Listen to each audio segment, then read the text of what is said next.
जय जगन्नाथ समस्त को दैनिक टीवी ओडिया गोटे नुआ वीडियो को स्वागत। तो देश विदेश आरंभ करी किछि गुरुत्वपूर्ण खबर विषय रे चलंतु नजर पकाई नबा। तेणु आम वीडियो को शेष पर्यंत देखुथांतु। आम वीडियो भल लागिले आम वीडियो गोटे लाइक करी चैनल को सब्सक्राइब कर देबे एवं शेष रे आपण माने कमेंट माध्यम रे जणाइबा को भूलिबेनी आपण माने केउ जिल्ला रु आम वीडियो को देखुछंती। चलंतु नजर पकाई नबा संपूर्ण खबर उपरे।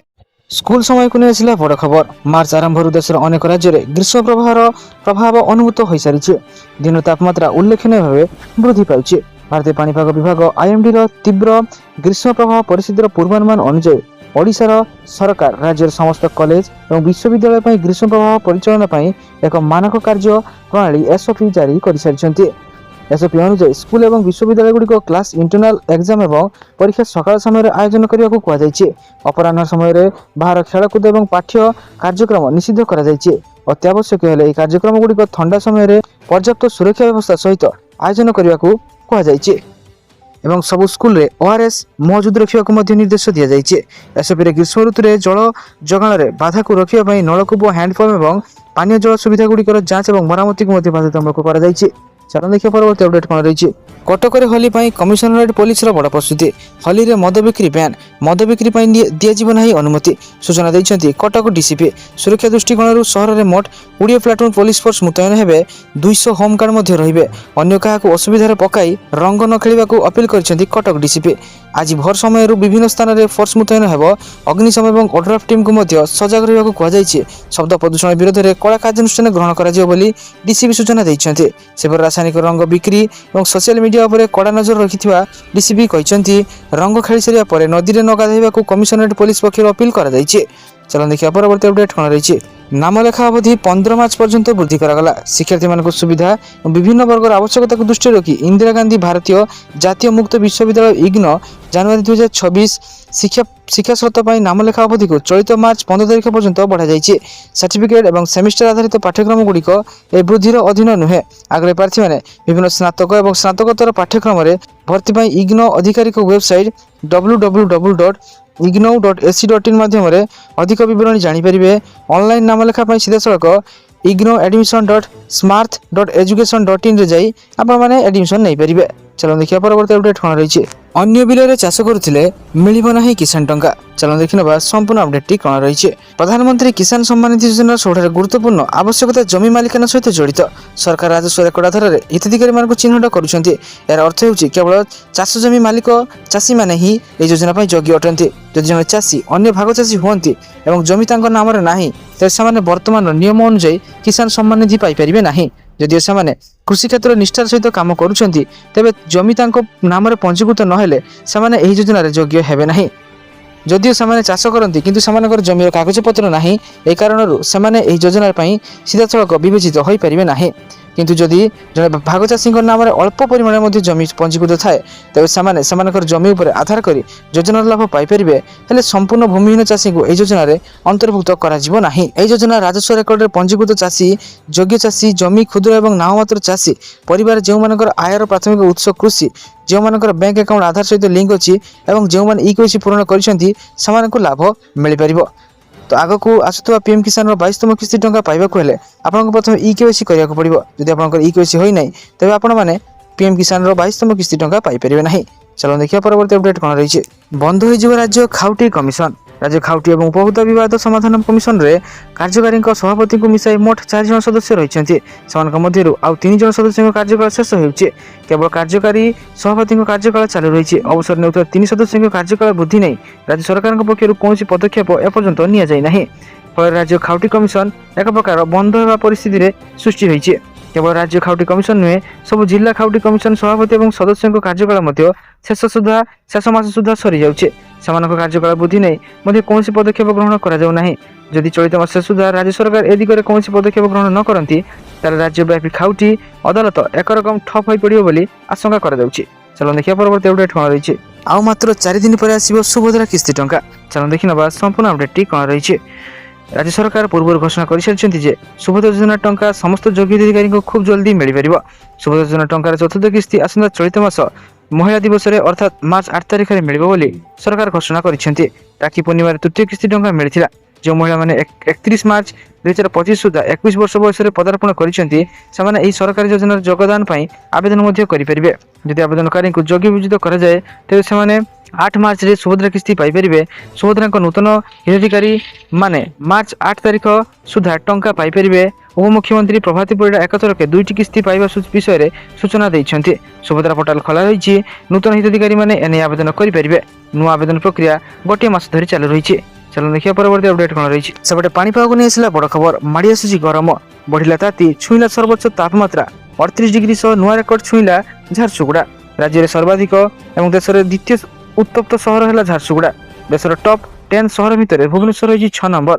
ଚଳିତ ବର୍ଷ ଅସହ୍ୟ ଗରମ ଅନୁଭୂତ ହେବା ନେଇ ପୂର୍ବାନୁମାନ କରିଛନ୍ତି ପାଣିପାଗ ବିଜ୍ଞାନୀ। ଏବେଠାରୁ ଡରିଲାଣି ଖରା। ଦିନ 10ଟା ପରେ ଘରୁ ବାହାରିଲେ ଦେହ ଜଳି ପଡ଼ି ଯାଉଛି। ମାର୍ଚ୍ଚ ପହିଲାରୁ ଟାଏଁ ଟାଏଁ ଖରା ଅସ୍ତବ୍ୟସ୍ତ ମଧ୍ୟ କରୁଛି। ଚାଲନ୍ତୁ ଦେଖିବା ପରବର୍ତ୍ତୀ ଅପଡେଟ୍ କ'ଣ ରହିଛି। ରାଷ୍ଟ୍ରପତି ଭବନରେ ବଡ଼ ଧରଣର ଏୟାର ଷ୍ଟ୍ରାଇକ୍। ଆମେରିକା ଏବଂ ଇସ୍ରାଏଲ ମିଳିତ ଭାବରେ ଇରାନ ଉପରେ ଦ୍ରୁତ ଆକ୍ରମଣ କରୁଛନ୍ତି ଏବଂ ଏହାର କଡ଼ା ଜବାବ ଦେଉଛି ତେହେରିନ୍। ସମଗ୍ର ମଧ୍ୟପ୍ରାଚ୍ୟ ଯୁଦ୍ଧର ଜ୍ୱରରେ ବୁଡ଼ି ରହିଛି। ଯୁଦ୍ଧର ଚତୁର୍ଥ ଦିନ ଅର୍ଥାତ୍ ଗଲାକାଲି ଏସବୁ ମଧ୍ୟରେ ଇସ୍ରାଏଲ ଇରାନର ରାଷ୍ଟ୍ରପତି ଭବନ ଉପରେ ଆକ୍ରମଣ କରିଛି। ଇସ୍ରାଏଲ ଇରାନର ସର୍ବୋଚ୍ଚ ଜାତୀୟ ସୁରକ୍ଷା ପରିଷଦ ଭବନ ଉପରେ ମଧ୍ୟ କଡ଼ା ଧରଣର ଆକ୍ରମଣ କରିଛି। ଚାଲନ୍ତୁ ଦେଖିବା ପରବର୍ତ୍ତୀ ଅପଡେଟ୍ କ'ଣ ରହିଛି। ରାସନ କାର୍ଡରେ ରହିଗଲେ 10 ଲକ୍ଷ ହିତାଧିକାରୀ।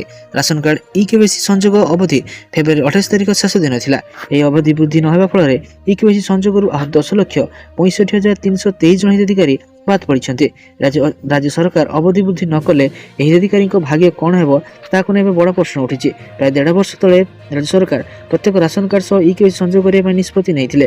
ରାଜ୍ୟରେ 3,28 ଲକ୍ଷ ହିତାଧିକାରୀଙ୍କ ନାଁ ଇକେୱାଇସି ସଂଯୋଗ ବାଧ୍ୟତାମୂଳକ କରାଯାଇଥିଲା। ପ୍ରଥମେ ଅଳ୍ପ କିଛି ମାସ ସମୟ ଦିଆଯାଇଥିଲା, କିନ୍ତୁ ଏହି ସମୟ ମଧ୍ୟରେ 20ରୁ 30% ଇକେୱାଇସି ମଧ୍ୟ ସଂଯୋଗ ସମ୍ଭବ ହେଲା ନାହିଁ। ଫଳରେ ସରକାରଙ୍କୁ ବାରମ୍ବାର ସମୟ ଗଡ଼ାଇବାକୁ ପଡ଼ୁଛି। ଏବେ ଇକେୱାଇସି ସଂଯୋଗ ଆରମ୍ଭର 1.5 ବର୍ଷ ପରେ ମଧ୍ୟ ଏହି କାର୍ଯ୍ୟ ଶେଷ ହୋଇପାରି ନାହିଁ। ଏବେ ବି ପ୍ରତି ରାଜ୍ୟରେ ପ୍ରାୟ 5,000 ହିତାଧିକାରୀଙ୍କ ଇକେୱାଇସି ସଂଯୋଗ କରାଯାଉଛି। ଚାଲନ୍ତୁ ଦେଖିବା ପରବର୍ତ୍ତୀ ଅପଡେଟ୍ କ'ଣ ରହିଛି। ଏପ୍ରିଲ 2 ତାରିଖରେ ଖଡ଼ିଛୁଆଁ। ଆସନ୍ତା ଶିକ୍ଷାବର୍ଷ ପାଇଁ ଆସନ୍ତା ଏପ୍ରିଲ 2ରୁ 5 ତାରିଖ ମଧ୍ୟରେ ଖଡ଼ିଛୁଆଁ ଉତ୍ସବ ପାଳନ କରାଯିବ। ଏଥିସହ ପ୍ରବେଶ ଉତ୍ସବ ମଧ୍ୟ ହେବ। 5ରୁ 6 ତାରିଖ ମଧ୍ୟରେ ଶିଶୁ ବାଟିକାରେ ପିଲାଙ୍କ ନାମ ଲେଖା ହେବ। ଏଥିସହିତ 6 ବର୍ଷର ପିଲାମାନଙ୍କ ପ୍ରଥମ ଶ୍ରେଣୀରେ ନାମ ଲେଖାଯିବ। ଏନେଇ ବିଦ୍ୟାଳୟ ଏବଂ ଗଣଶିକ୍ଷା ବିଭାଗ ପକ୍ଷରୁ ସମସ୍ତ ସ୍କୁଲ ଶିକ୍ଷା ଅଧିକାରୀଙ୍କୁ ନିର୍ଦ୍ଦେଶ ଦିଆଯାଇଛି। ଚାଲନ୍ତୁ ଦେଖିବା ପରବର୍ତ୍ତୀ ଅପଡେଟ୍ କ'ଣ ରହିଛି। ମାର୍ଚ୍ଚ 5 ତାରିଖରେ ରାଜ୍ୟବ୍ୟାପୀ ପାଳିତ ହେବ 110ତମ ବିଜୁ ଜୟନ୍ତୀ। ପ୍ରତିବର୍ଷ ପରି ଏ ବର୍ଷ ମଧ୍ୟ ମାର୍ଚ୍ଚ 5 ତାରିଖରେ ରାଜ୍ୟବ୍ୟାପୀ ପ୍ରବାଦ ପୁରୁଷ ବିଜୁ ପଟ୍ଟନାୟକ ଜୟନ୍ତୀ ପାଳନ କରାଯିବ ବୋଲି ବିଜୁ ଜନତା ଦଳ ପକ୍ଷରୁ ସୂଚନା ପ୍ରଦାନ କରାଯାଇଛି। ଶଙ୍ଖ ଭବନଠାରେ ଆୟୋଜିତ ସାମ୍ବାଦିକ ସମ୍ମିଳନୀରେ ଦଳର ବରିଷ୍ଠ ଉପସଭାପତି ଶ୍ରୀ ଦେବୀ ପ୍ରସାଦ ମିଶ୍ର, ଭୁବନେଶ୍ୱର ଜିଲ୍ଲା ସଭାପତି ଶ୍ରୀ ଅଶୋକ ଚନ୍ଦ୍ର ପଣ୍ଡା, ଭୁବନେଶ୍ୱର ଉତ୍ତର ବିଧାୟକ ଶ୍ରୀ ସୁଶାନ୍ତ କୁମାର ରାଉତ, ଭୁବନେଶ୍ୱର ମଧ୍ୟ ବିଧାୟକ ଶ୍ରୀ ଅନନ୍ତ ନାରାୟଣ ଜେନା, ଯୁବ ବିଜେଡି ସଭାପତି ଶ୍ରୀ ଚିନ୍ମୟ ସାହୁ ଏବଂ ଛାତ୍ର ବିଜେଡି ସଭାନେତ୍ରୀ ଇପ୍ସିତା ସାହୁ ବିଜୁ ଜୟନ୍ତୀ ସମାରୋହରେ ହେବାକୁ ଥିବା କାର୍ଯ୍ୟକ୍ରମ ବିଷୟରେ ସୂଚନା ଦେଇଥିଲେ। ଶ୍ରୀ ଦେବୀ ପ୍ରସାଦ କହିଥିଲେ, ଦଳର ସଭାପତି ଶ୍ରୀଯୁକ୍ତ ନବୀନ ପଟ୍ଟନାୟକ ନିର୍ଦ୍ଦେଶ କ୍ରମେ ବିଜୁ ଜୟନ୍ତୀ ପାଇଁ ମାର୍ଚ୍ଚ 5 ତାରିଖରେ ସ୍ୱୀକୃତ ହୋଇଥିବା କାର୍ଯ୍ୟକ୍ରମଗୁଡ଼ିକ ବିଷୟରେ ରାଜ୍ୟର ସମସ୍ତ ଜିଲ୍ଲା ସଭାପତି ଏବଂ ସମସ୍ତ ନିର୍ବାଚନ ମଣ୍ଡଳୀର ନେତୃତ୍ୱକୁ ଜଣାଇ ଦିଆଯାଇଛି। ଏବଂ ଦେଖିବା ପରବର୍ତ୍ତୀ ଅପଡେଟ୍ କ'ଣ ରହିଛି। କିଶୋରୀମାନଙ୍କୁ ଦିଆଯିବ HPV ଟିକା। ରାଜ୍ୟରେ ହ୍ୟୁମାନ୍ ପାପିଲୋମି ଭାଇରସ୍ HPV ଟିକାକରଣ କାର୍ଯ୍ୟକ୍ରମ ଜୋରଦାର କରାଯିବ। ଯେଉଁମାନେ ଟିକା ନେବାକୁ ଚାହିଁବେ ସେମାନେ ଆଧାର କାର୍ଡ ସହିତ ବୟସ ପ୍ରମାଣପତ୍ର ନେଇ UN ପୋର୍ଟାଲରେ ପଞ୍ଜୀକରଣ କରିପାରିବେ। ଏହାପରେ ଟିକା ନେଇପାରିବେ। 14ରୁ 15 ବର୍ଷର କିଶୋରୀ ବା ସେମାନଙ୍କର ଅଭିଭାବକ ନିଜ ମୋବାଇଲରେ UN ପୋର୍ଟାଲକୁ ଯାଇ ସେଠାରେ ଆଧାର କାର୍ଡ ଏବଂ ବୟସ ପ୍ରମାଣପତ୍ର ଆପଲୋଡ କଲା ପରେ ଏକ OTP ଆସିବ। ପଞ୍ଜୀକରଣ ପରେ ଟିକା ନେବାକୁ ଯାଇ ହେବ। ଏହା ବ୍ୟତୀତ ଡାକ୍ତରଖାନାକୁ ଯାଇ ସେଠାରେ ମଧ୍ୟ ପଞ୍ଜୀକରଣ କରି ଟିକା ନେଇ ହେବ। ଚାଲନ୍ତୁ ଦେଖିବା ପରବର୍ତ୍ତୀ ଅପଡେଟ୍ କ'ଣ ରହିଛି। ଅଗ୍ନିବୀରଙ୍କୁ ରେଲୱେରେ ବଡ଼ ଭେଟି। ଭାରତୀୟ ରେଳବାଇ ଅଗ୍ନିବୀର ଏବଂ ଭାରତୀୟ ସେନାର କାର୍ଯ୍ୟରତ ସୈନିକମାନଙ୍କୁ ଏକ ବଡ଼ ଉପହାର ଦେଇଛନ୍ତି। ଏବେ ଅଗ୍ନିବୀର ଏବଂ ଅବସରପ୍ରାପ୍ତ ଇଣ୍ଡିଆନ୍ ଆର୍ମିର ସୈନ୍ୟମାନେ ଭାରତୀୟ ରେଳ ନିଯୁକ୍ତିରେ ସଂରକ୍ଷଣ ପାଇପାରିବେ। ଏଥିପାଇଁ ପ୍ରସ୍ତୁତି ଆରମ୍ଭ ହୋଇଛି। ଏ ପରିପ୍ରେକ୍ଷୀରେ ଭାରତୀୟ ରେଳବାଇ ଏବଂ ଭାରତୀୟ ସେନା ମଧ୍ୟରେ ଏକ ଚୁକ୍ତିନାମା ହୋଇଛି, ଯାହାକୁ ଫ୍ରେମୱାର୍କ ଅଫ୍ କୋଅପରେସନ ନାଁ ଦିଆଯାଇଛି। ଏ ଫ୍ରେମୱାର୍କ ଅନୁସାରେ ଏମିତି ଏକ ସିଷ୍ଟମ ତିଆରି କରାଯିବ ଯାହା ଅବସରପ୍ରାପ୍ତ ଅଗ୍ନିବୀର ଏବଂ ପୂର୍ବତନ ସେନା ଯବାନଙ୍କୁ ଭାରତୀୟ ରେଳ ନିଯୁକ୍ତି ସଂରକ୍ଷଣ କରିବାକୁ ଅନୁମତି ଦେବେ, ଅର୍ଥାତ୍ ସେମାନଙ୍କୁ ପୁନଃନିଯୁକ୍ତି ଦିଆଯାଇପାରିବ। ଚାଲନ୍ତୁ ଦେଖିବା ପରବର୍ତ୍ତୀ ଅପଡେଟ୍ କ'ଣ ରହିଛି। ରିଚାର୍ଜ ଟେନସନରୁ ବର୍ତ୍ତନ୍ତୁ, କିଣନ୍ତୁ ଏହି ଡିଭାଇସ୍। ଚାଲନ୍ତୁ ଦେଖିନେବା ସମ୍ପୂର୍ଣ୍ଣ ଅପଡେଟ୍ଟି କ'ଣ ରହିଛି। ଆପଣମାନଙ୍କ ରିଚାର୍ଜ ତାରିଖ ସରିଯାଇଥାଏ କିନ୍ତୁ ଆପଣମାନେ ଜାଣିନଥାନ୍ତି ଏ ସମସ୍ୟାର ମୁକ୍ତି ପାଇଁ ଏବେ ଆସିଛି ଏକ ଚମତ୍କାରୀ ଡିଭାଇସ୍।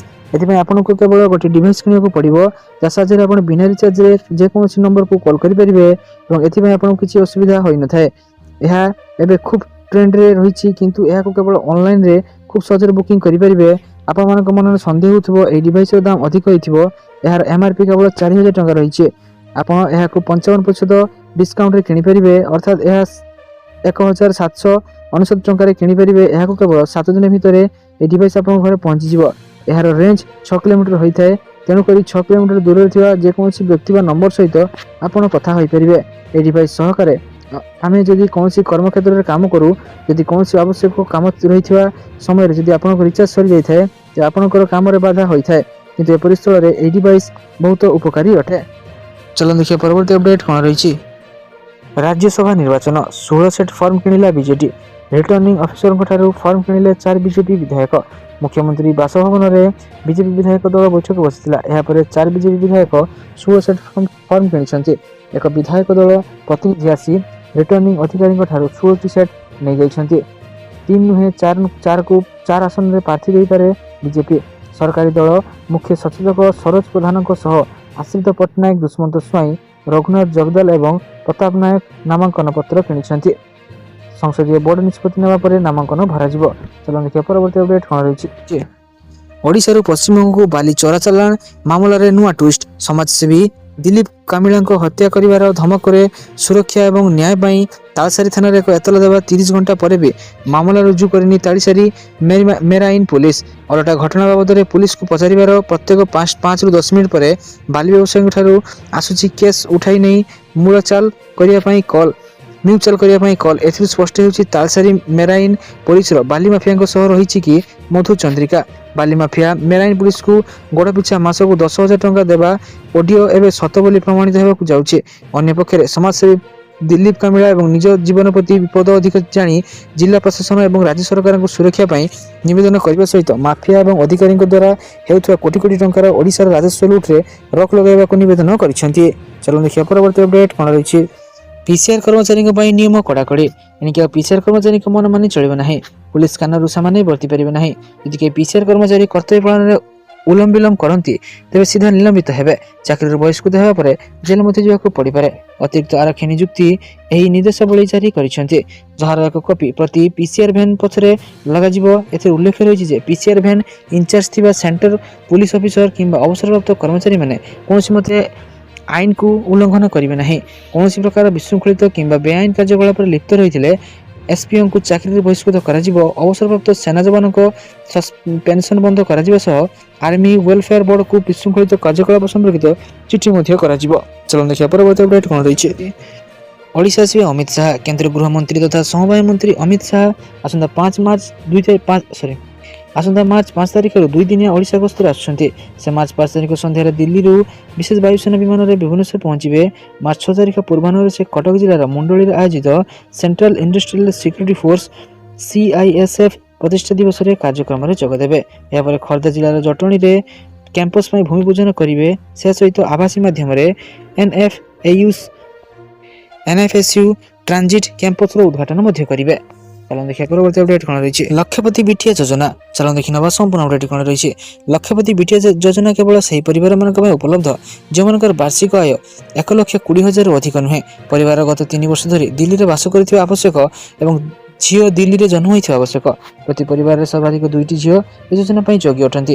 ଏହା ବ୍ୟତୀତ ଜନ୍ମର 1 ବର୍ଷ ମଧ୍ୟରେ ଯୋଜନା ପାଇଁ ପଞ୍ଜୀକରଣ କରାଯାଇପାରିବ କିମ୍ବା ସେମାନଙ୍କ ପାଠପଢ଼ା ସମୟରେ ଆବେଦନ କରାଯାଇପାରିବ।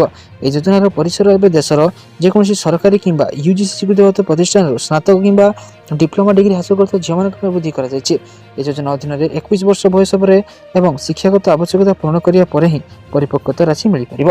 ଚାଲନ୍ତୁ ଦେଖିବା ପରବର୍ତ୍ତୀ ଅପଡେଟ୍ କ'ଣ ରହିଛି। ମାର୍ଚ୍ଚ 31 ତାରିଖ ଯାଏଁ ଧାନ କିଣା ଜାରି ରହିବ। ଧାନ କିଣା ନେଇ ଯୋଗାଣ ମନ୍ତ୍ରୀ କୃଷ୍ଣଚନ୍ଦ୍ର ପାତ୍ର ଏକ ବଡ଼ ସୂଚନା ଦେଇଥିଲେ। ଟୋକନ ସମୟ ସମାପ୍ତ ହୋଇଗଲା ପରେ ମଧ୍ୟ 15 ଦିନ ପର୍ଯ୍ୟନ୍ତ ଏହି ଅବଧି ବଢ଼ାଯିବ। ରାଜ୍ୟର ସମସ୍ତ ଜିଲ୍ଲାପାଳ ଏବଂ ଅବଧି ସମୟ ବଢ଼ାଇ ପାରିବେ। ବିଳମ୍ବ କିମ୍ବା ସମସ୍ୟା ଯୋଗୁଁ ରାଜ୍ୟର ଚାଷୀଙ୍କୁ ବାଦ ଦିଆଯାଇପାରିବ ନାହିଁ। ମାର୍ଚ୍ଚ 31 ତାରିଖ ପର୍ଯ୍ୟନ୍ତ ଧାନ କିଣା ଜାରି ରହିବ ବୋଲି ମନ୍ତ୍ରୀ ସୂଚନା ଦେଇଛନ୍ତି। ସାରାଦିନ ଉପରେ ବଛା ବଛା ଏବଂ ଗୁରୁତ୍ୱପୂର୍ଣ୍ଣ ଖବର ଜାଣିବା ପାଇଁ ଆମ ଚ୍ୟାନେଲକୁ ସବସ୍କ୍ରାଇବ ରଖନ୍ତୁ। ଆମ ଭିଡ଼ିଓକୁ ଲାଇକ୍ କରିଦିଅନ୍ତୁ। ଧନ୍ୟବାଦ।